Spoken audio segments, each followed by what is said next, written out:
конференциянын катышуучусу катары чакырылбай калганбыз.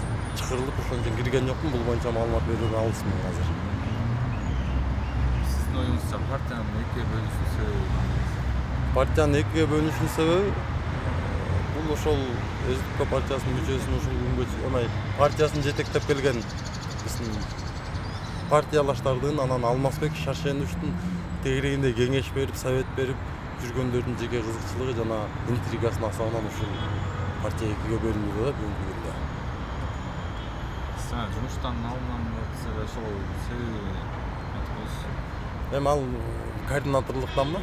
Координаторлуктан алынганы мен өзүм деле кече уктум. Ошо бүгүнкү СДПКнын мүчөлөрү келип, жаңы координатор районго шайлап назначить этип кетиптир. Негизи бул эми устав боюнча туура эмес болуп калды. Бирок мен алардын тандоосуна каршы эмесмин. Өзүнүн личный аларга ылайыктуу болгон болсо, ошол координатор менен иштешип көрүшсүн. Мен да өзүм туура өзүм үчүн чечим кабыл алдым. Координаторлукту өткөрүп берип эле партийный иштерден алыс болуп, мындай эле иштер менен алектенүүгө туура келди.